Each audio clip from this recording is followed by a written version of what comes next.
ආශිර්වාදමත් දවසක්. අද දවසේත් අපි මාතෘකාවට යමු විවාහයට නැවත පණ දෙන්න. ඉතින් මේ මාතෘකාව ඔස්සේ තමයි කතා කරගෙන යන්නේ. ගිය අධ්‍යයනයේදී මම හැඳින්වීමක් ඔබට ගෙනාවා. ඔබ ඒ ගැන අවධානය යොමු කරන්න ඇති කියලා මම විශ්වාස කරනවා. ඉතින් මේ වෙන විට ඔබ දන්නවා ස්වාමී වූ දෙවියන් වහන්සේ මනුෂ්‍ය ආදම් දිහා බලලා කියනවා මනුෂ්‍යයා තනිව ඉන්න එක සුදුසු නෑ, හොඳ නැහැ. තනිව ඔහුට ජීවත් වෙන්න බෑ. ඒ නිසා ඒ අඩුව මම පුරවන්න ඕනේ. උන්වහන්සේම කතා කරනවා ඔහුට මම සුදුසු සහකාරියක් සාදා දෙන්නෙමි කියලා තීරණයක් ගන්නවා. දැන් මේ වෙන විට ඔබ දැනගන්න අවශ්‍යයි දෙවියන් වහන්සේ උත්පත්ති පළවෙනි පරිච්ඡේදයේ 28 වෙනි පදයට ගියාම අපිට පේනවා ස්වාමී වූ දෙවියන් වහන්සේ සියලු ආධිපත්‍ය බලය මනුෂ්‍යයට පවරලා ඉවරයි. සියලු වගකීම් පවරලා ඉවරයි. ගුවන, ගොඩබිම, මුහුදේ සියලුම පරිපාලනය පවරලා ඉවරයි. මුළු මැවිල්ලෙම. දැන් මේ අවස්ථාවේදී දෙවියන් වහන්සේ තීරණයක් ගන්නවා. මොකද්ද? මේ ආදම් නැත්තම් මනුෂ්‍යයා ඉදිරියෙන් මෙතෙක් උන්වහන්සේ මවපු සියලු ජීවීන්, සතුන්, සත්වයන්, ජීවමාන සත්වයන් පෙළියට ආදම් ඉස්සරහින් යන්න සැලැස්සුවා. මේ වෙනකොට මේ සත්වයන්ට නම් තිබ්බේ නැහැ, මේ ජීවීන්ට නම් තිබ්බේ නැහැ. ආදම් පසු කරගෙන යන හැම සතෙකුටම ආදම් නමකින් කතා කරා. දේවචනයේ කියනවා ඒ ආදම් කතා කළ නම් තමයි අදටත් ඒ සත්වයන්ගේ නම්. දැන් බලන්න ආදම් හැමෝන්ටම නම් තබනවා. දෙවියන් වහන්සේ හොඳට අවධානයෙන් ඉන්නවා. නමුත් අවසාන සත්‍යයත් යනවා ආදම් කිසි තීරණයක් ගන්න නැහැ. දැන් මම ඔබගේ අවධානය වෙන පැත්තකට ගෙනියනවා මේ ස්ථානයේ. අද බලන්න වර්තමානයේ ලෝකයේ දිහා බැලුවම පිරිමි සත්වයන් එක්ක, තිරිසන් සතුන් එක්ක ලිංගිකව හැසිරෙනවා. ස්ත්‍රීන්, කාන්තාවන් තිරිසන් සතුන් එක්ක ලිංගිකව හැසිරෙනවා. පේනවද? ඔවුන්ගේ මනස දූෂණය වෙලා, විකෘති වෙලා, පාපයට වැටීමේ ප්‍රතිඵලයක් හැටියට යක්ෂ මනසක්, විකෘති, කිලිටි, පාපිෂ්ඨ, ගඳ ගහන මනසක් ඔවුන් තුල අන්තර්ගත වෙලා. දැන් ආදම් මෙහෙම කළේ නැත්තේ ඇයි? ආදම් තුල තිබුණේ දෙවිඳුන්ගේ ස්වરૂපය, සමානත්වය, පවිත්‍ර මනස, ශුද්ධ මනස, දෙවිඳුන්ගේ ස්වરૂපය, සමානත්වය. ඒ නිසා ඌට බෑ විකෘති දෙයකට ඇතුළු වෙන්න. නොගැලපෙන කෙනෙක් තමාගේ සහකාරිය කරගන්න ආදම්ට බෑ. දැන් ඔබ දැනගන්න මේ මොහොත වෙන විට ආදම් සම්පූර්ණයෙන්ම නිදහස් ස්ථානයක ඉන්නේ. ඌට සොකීය තීරණ ගැනීමේ අයිතිය තියෙනවා. නමුත් ආදම් හදිසි වෙලා වැරදි තීරණය ගත්තේ නැහැ. දැන් අද දවසේ බලන්න දරුවෝ හදිසි කරන අම්මලා තාත්තලා වයසෙයි නාකි වෙයි, ගෙදරට නාකි වෙන්නද හදන්නේ කියලා මොකෙක් හරි බුම්මැට්ටෙක් කරට ගේනවා. ඒ දරුවගේ ජීවිතේ විනාශයි. අවයව තියනවද කියලා දන්නෙත් නැහැ. ඒව වැඩ කරනවද කියලා දන්නෙත් නැහැ. මොකෙක් හරි එල්ලලා දෙනවා. මොකෙන්ද? වගකීමෙන් බේරෙන්න. හරි දුක්බරයි අද ලංකාවේ අම්මලා තාත්තලා තමාගේ ළමයා පොට්ටේකට හරි දෙන මට්ටමකට පහත් තැනකට වැටිලා. ඇයි මේ?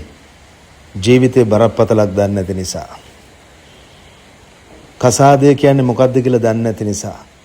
ජීවිතය කියන්නේ මොකද්ද කියලා දන්නේ නැති නිසා. ඒකයි මම ඔබ කිතුණු එක්කන ඔබට කියන්නේ සුභාරංචිකරණයේ දෙන්න. මුළු ලෝකෙටම මේ ගැලවීමේ පණිවිඩය කොටස්කාරයෙක් වෙන්න. යේසුස් වහන්සේ ගෙනා ජීවනයේ මිනිස්සුන්ට දෙන කෙනෙක් බවට පත් වෙන්න.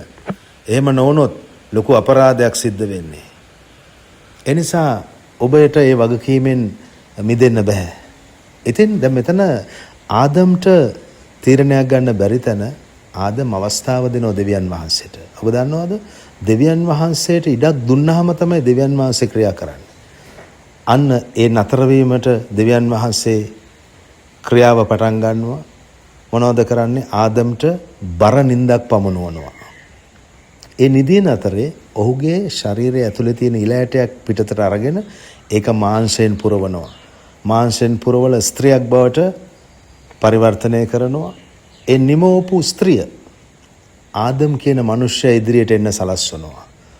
දැන් මේ අවස්ථාව වෙනකොට ආදම්ට තමාගේ සහකාරිය හඳුනගන්න කාගේවත් උදව් වුණේ නැහැ. අනිත් අපේ භාෂාවෙන් කිව්වොත් දෙවියන් වහන්සේට අවශ්‍ය වුණේ නැහැ ආදම්ට තමාගේ සහකාරිය ඉන්ට්‍රොඩියුස් කරලා දෙන්න. මොකද ඔහු හඳුනාගත්තා. මොනවද ඔහු කියන්නේ? ඇය දුටුව ගමන් කියනවා මෑ මාගේ ඇටවලින් ඇටය මාංශයෙන් මාංශය. ඒ නිසා මම ඇයට මනුෂ්‍ය දුව කියලා මං කියනවා. පේනවද? දැන් ඇයි මේ දෙන්න එක මාංශයක්? ආදම් තුලයි මේ සහකාරිය හිටියේ. මේ ස්ත්‍රිය හිටියේ. ඒ නිසා ඔහුට මේ සහකාරිය දැන් පිටස්තරියක් නොවේ. ආගන්තුක කෙනෙක් නොවේ.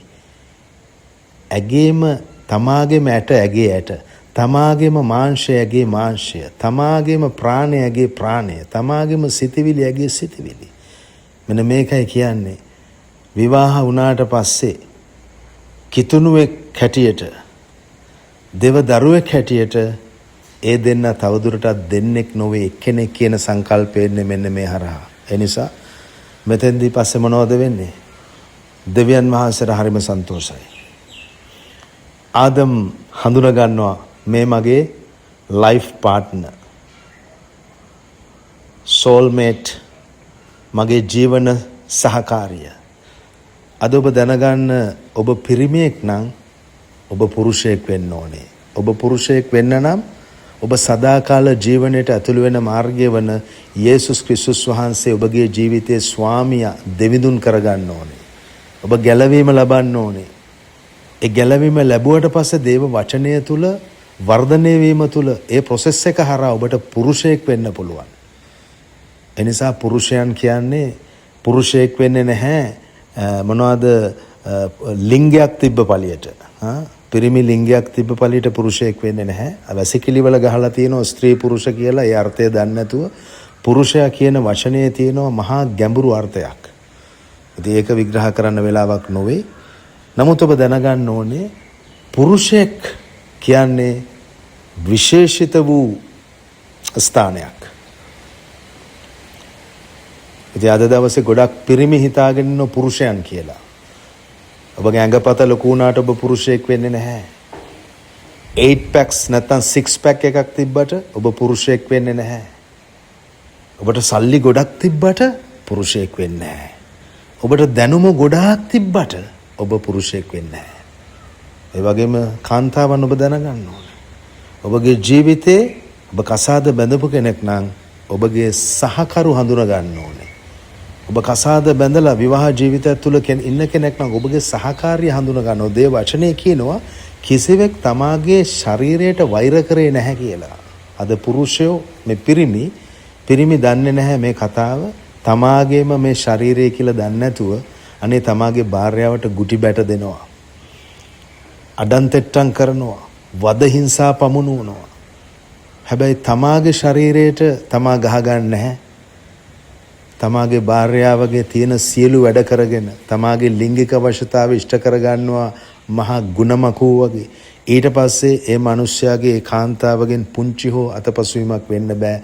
සත්තු වගේ සත්තුන්ට කරන පරිභවයක් මේ සත්තුන්ට ආදේශ කරන එක යක්ෂ පැටව් හැටියට යක්ෂයා තමයි ඒව කරන්නේ. අනේ සතුන් නෙමෙයි.